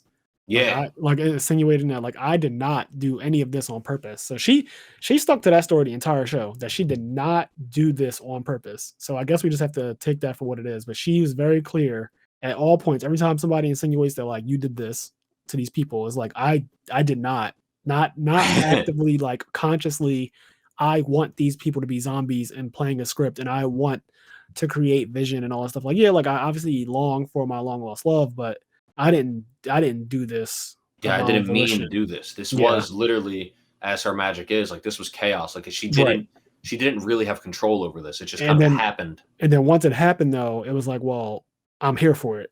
Yeah. You know what I mean? Like, it's like, well, he's here now. Like, like, I'm not gonna get rid of, like, the kids are here, like, everything's happening. Like, all right, well, this is life. And so then she fights to keep it. Yeah. Because it makes her feel good, obviously. So, and one of the coolest things about that, like, obviously what she did is crazy, it's messed up. But then Captain Rambeau says to her at the very end, like, honestly, I don't fault you, because if I had the power, I would bring my mom back in a heartbeat. Yeah. She's like, I would do the exact same thing. Yeah. And I thought that was so real, because I thought about that too. Like, well, would I do something like that if I was given the opportunity? Like, if I could bring back, somebody that I lost, like, would I not do it if it was within my power? Like, I can't say that I wouldn't. Like, I can't definitively say that I just blatantly would not resurrect somebody out of selfishness and out of whatever, feelings I'm experiencing. But yeah, I think almost everyone would. Yes. It would just take an immense level of discipline to not, you know what I mean? Like, I think almost anyone would. Yeah. So I thought that was a really nice little addition to the script that they put in there. Like, Wanda is not really a monster. She's doing something that if people could do it, they probably would do it. Mm-hmm. But yeah, there's, so after that, there's like the whole Vision versus Vision thing, because now there's this white version of Vision, like he's literally like a color white or whatever. The weaponized version. And that Vision is actually technically the real Vision.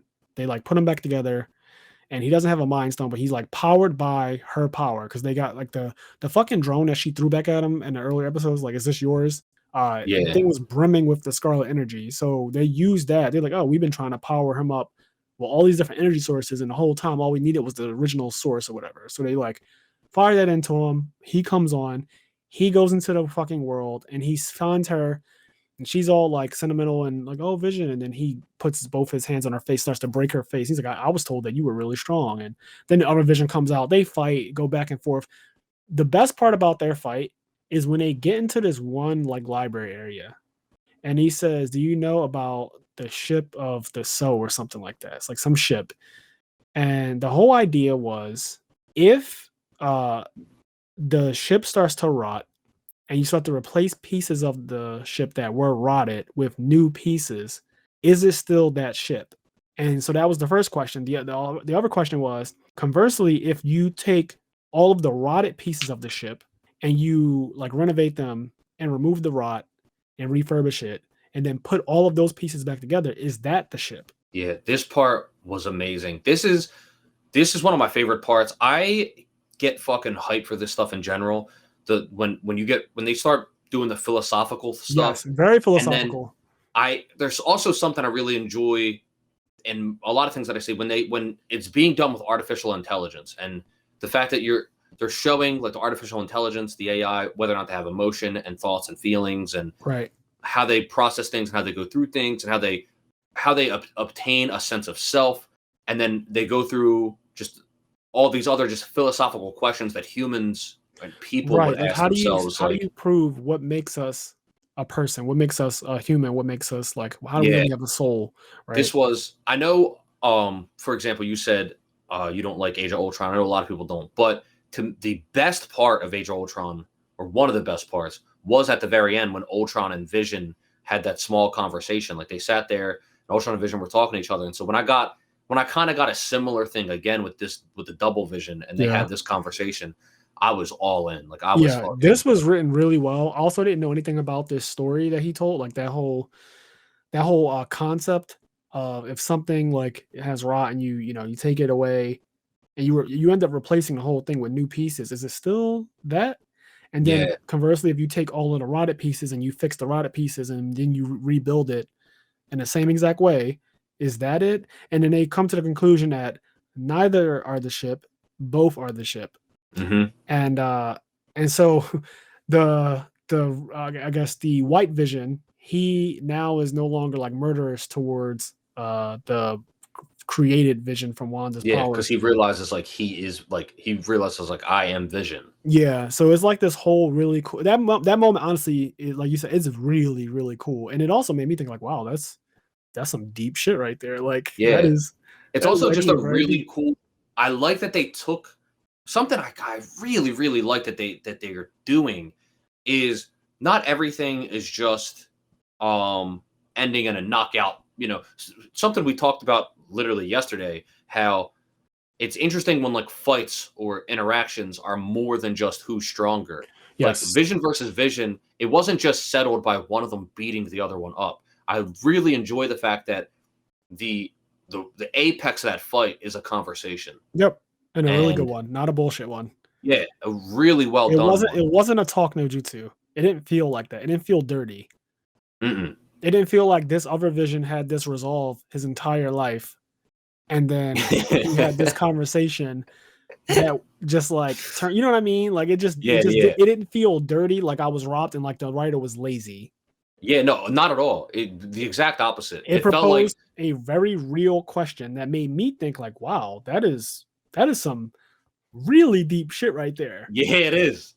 So that's one of my favorite moments of WandaVision, because I get really hyped for moments like that in general, and I felt like it was handled very well. Yep, that fight in that like episode. you said, in the conversation, and so then it's like her versus Agatha, and they're going back and forth. Agatha's absorbing her. Her hands are turning all decayed. Agatha had the children at one point. It's a lot going on, but at the crux of it all is like Wanda starts firing off fucking red blasts. It's seemingly wild. It kind of gave me the vibes of like Hellzone Grenade. Like it gave me that vibe. She's firing them all willy nilly, and they're just kind of like hitting the walls, the background, the red barrier, And some of them And are actually Agatha's like, you ain't doing shit. Like, right. She's also hitting Agatha with some of them, but Agatha's like absorbing or whatever. And the ones that are missing, Agatha's just kind of like, you're fucking terrible at this. Like, I know you said you're not a magician or whatever, or a sorceress, but like, or you're bad. She's like genuinely looking at her as she's missing with the balls of energy. Like, what the fuck? And yeah, then it come to find out, Scarlet Witch done turned the entire Westview into a room of runes that she's painted on the barrier itself. And they're gigantic, and it's like there's, she said in any given space, a witch who has cast runes is the only one who could use magic. And it's like, well, this is a fucking big ass space. Like, this is ridiculous. Agatha goes to use a spell and nothing comes out. And then you see the big ass runes behind her and on the side of her and around her, and it's like, all right. It was a pretty cool like reveal. Yeah, well, it was actually a sick, like that was sick. Like, that was honestly, when I first watched, I was like, that is wild. Yeah, it was pretty dope. I was like, she got her ass. Yeah, I remember thinking the same thing. I was like, oh shit. Yeah, she also like transforms into the real Scarlet Witch. Like, she gets the full costume and everything. Yeah, she just beats Agatha pretty easily. Like, it looks like she takes her magic too. It looks like she absorbs all of her magic out of her body. It seemed very clear to me that something like that was happening, because then they like float down and they get close to the ground, and Agatha kind of falls as though she can't even fly anymore. Yeah. Like, she doesn't completely float down. And you could tell that when she is floating from the sky with Scarlet Witch, it looks more like Scarlet Witch is like the one carrying her down. It's not like Agatha is choosing to float down. So I want to say that she absorbed all her magic, because they blatantly show like energy coming into Scarlet Witch first. And then she's like on the ground, and she's like, you don't know what you just did. You don't know what you just unleashed. You're going to need me and all this other stuff. And she mentioned something about, at one point during the show, it's not in this exact moment, but I'm just going to go back to it anyway.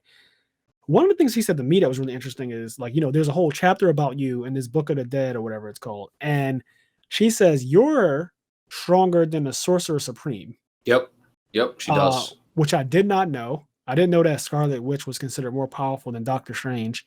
And Doctor Strange being like, again, the best of them, as the Ancient One called him. Like, he is the most powerful, I think, sorcerer in like Marvel. Like, he is the fucking apex sorcerer. Like, him and Doctor Doom are really insane. But like, Doctor Strange is not to be trifled with when it comes to the whole Sorcerer Supreme thing. And then when Agatha says that, like, you are more powerful than the Sorcerer Supreme, I was like, God damn. Like, that's so ridiculous, because like, he has a time stone and he has like all this other stuff. He can do all this crazy. You see What If, he could do a lot. Like, he can destroy a universe. Yeah, he can end an entire timeline. He's actually ridiculous. So like, her power exceeds that. Now granted, I should, I guess, put it in context. Like, he didn't end an entire timeline on his own per se. He did absorb. Yeah, that was after he absorbed like every fucking mythological creature you could. Like, he absorbed fucking Cthulhu and shit. Yeah, he went through time and absorbed everything mythical that there exists, like everything that's magical. And he got really, really strong that way. But yeah, so when she says like, you're more powerful than the Sorcerer Supreme, I was like, God damn, like, I forgot, because my first watch, I'm sure at the time I noticed it, and this show, I'm looking at this episode guide, it ended March 5th, 2021. So it's been 8 months now. Yeah, it's been 8 months. Oh, wow. I didn't realize how recent that was, because I just watched it about a month and a half ago. I just watched it. But I don't know. I guess I just didn't realize that it actually ended in 2021. I don't know. Yeah, I thought I was later to it than I actually was, I guess, is what I'm saying. No, it started in 2021, January 15th, and it ended in 2020. They put out a fucking lot of shows. If I thought, because WandaVision started in 2021, and then they did Falcon, Loki, and What If all in 2021. Like, holy shit. Yeah, Marvel's not fucking around. They are not. Also, if I'm looking at this episode guide correctly, something that I guess want to like correct about what we were talking about at the beginning, but they actually released the first 2 episodes on the same day. Okay. So they knew, somebody knew at Disney/Marvel that it would not be a good idea to just show episode 1 and leave everybody like that. Somebody realized that is not the correct move, and they actually both episode 1 and 2 released on January 15th, and episode 2 is where it goes into color at the end. So even though those episodes are like, a rant, like they still are a fucking rant. It is cool that they just get that out the way, and it's like 1 hour long episode where you're probably watching like, what is this? But at least you get to a point where it's like, okay, that shit's over with. Yeah, I also didn't know until today that it was released episodically, released weekly. I just assumed it was put on Disney Plus like Netflix, and it was just all there the day it happened. I actually did not know that it was released on a weekly schedule. Oh, okay. Well, so Disney Plus so far has not adopted the Netflix thing yet. I actually don't know of another streaming service that does that with original content. So like even HBO Max, I can't even think of a show on HBO that all of it comes out at once. Like I watch Insecure, like obviously I watched Game of Thrones. You know, I don't even think that they do that with. I think that all of those services outside of Netflix, I think that's exclusive to Netflix, is what I'm saying. At least as far as I know. Yeah. With original content, like obviously, if you're going to put Avatar on Netflix, like you're going to put the fucking whole Avatar on. I'm not saying that they're going to release that episode. Yeah. You're saying for new stuff. For original content, like a show like this, they do it episodically, and you know, I prefer the Netflix way where I can just choose to binge the entire Squid Game. Yeah, I'm happy. So I'm actually happy I'm late because in 1 month I watched WandaVision, Falcon, Loki, and What If. Yeah, all in basically a single month. I'm just a person who like that. I do. Okay, it's cool that it's kind of like exclusive to Netflix. Apparently, I don't know if they have some kind of thing in place where no one else is really allowed to do that. I doubt it. I doubt that you can even. Yeah, I doubt that. Yeah, I doubt that you can have that much power to be like, we're the only streaming service that can release an entire series in one day. But like, again, I can't name a streaming service that releases original content in the entire show in one day. Like, I don't know anything. I've never even heard of anything. I'm trying to think right now. No. If you guys know something, let us know. I assume Disney Plus did, but you know, I've learned today that they don't. No, all of those shows that come out, like even What If. I actually watched What If episode after episode, and then same thing with Loki. But Falcon and Winter Soldier, I was fortunate enough to be able to binge the entire thing and get through that shit without having to wait week to week. And then Loki, unfortunately, I watched it. So when I first started Loki, there were 3 episodes out, and I watched those 3, and I was like, this show is really fucking good. Like coming off of Falcon and Winter Soldier, I was like, this is actually real. This is my favorite one because it doesn't have a bad episode. It doesn't start off episode 1 as a fucking black and white I Love Lucy spinoff. Yeah. And to be fair, episode 1's not bad. It's just a rant. Yeah. Like episodes 1 and 2 are a rant. But like I said, they are entertaining. But Loki starts off immediately. It has the jokes in it and everything, and we'll do an episode on that too, obviously. But it has the jokes, but it gets very serious very quickly, and it's interesting immediately. Like there's no point in Loki in those first couple episodes where it's not interesting. It's like the whole time force thing, the people who like track people who like fuck up the timeline. That concept is cool in itself. And then that one part where the dude pulls out a fucking drawer of Infinity Stones. It's like there's a lot. We'll talk about it later. Yeah, we'll definitely get into that. Yeah. But like Loki, the show is I think the best of the 3. But WandaVision is definitely second, and there's no question about that as far as all the ones that have come out so far. And I'd even argue that like the later end, like the last couple episodes of WandaVision are probably better than like the last couple episodes of Loki. But because Loki is consistently good from start to finish, like I would say I would watch Loki more often than I would watch WandaVision again. Like I'm not really inclined to watch. Like I don't think I'm going to watch WandaVision again, honestly. Yeah, I mean, I'll probably watch it again once, like in a couple years. Yeah. But it'll be one of those things. If I have like a friend or if just something, if somebody's like going through the Marvel universe, I'm like, oh yeah, I'll watch it with you or something. Yeah, but yeah, I'm more inclined to watch Loki. But yeah, WandaVision will not, especially after watching it for the podcast, just to refresh myself, because I did see the finale when the finale aired in March. So it's been for me 8 months, and there's no way I was going to remember all these details that I now have in my head. Yeah, for sure. So yeah, I mean, this is the WandaVision episode. I guess like there's a couple little things that happen at the end. She does get rid of her family, which I was actually surprised about. I don't know why, but at the end, I kind of was thinking that when she was turning Westview back to normal, right? And the very last thing that went was her household, like the spell. You saw it like closing in on everything. And the last thing that it closed in on was her own house. I actually thought that when it closed in on them, that they wouldn't disappear and that they would just I thought they were going to be permanents. Like somehow her magic was able to keep them real forever. I'm sure if she wanted to, she probably could have. She could bring them back 100%. Especially after that fucking post-credit scene.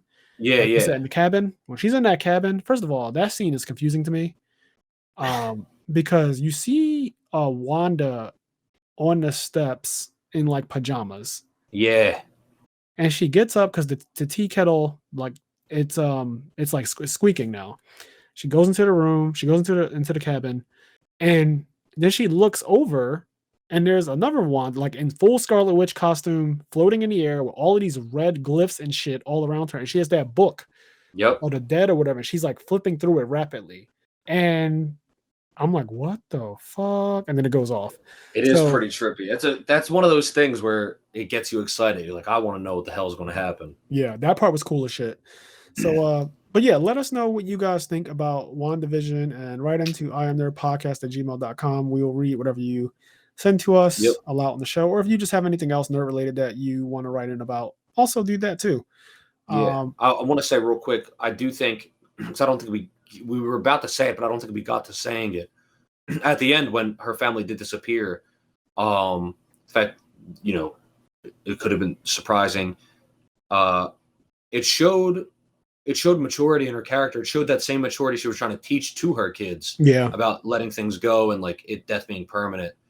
So it did show like a strength of her character and her will in order to let that go. Because she definitely could have let them stay alive. Yeah. I feel like her magic being so powerful, she could create versions of them again and all that stuff. But yeah, she actually let them go for real. She even let the house go back to just an empty lot.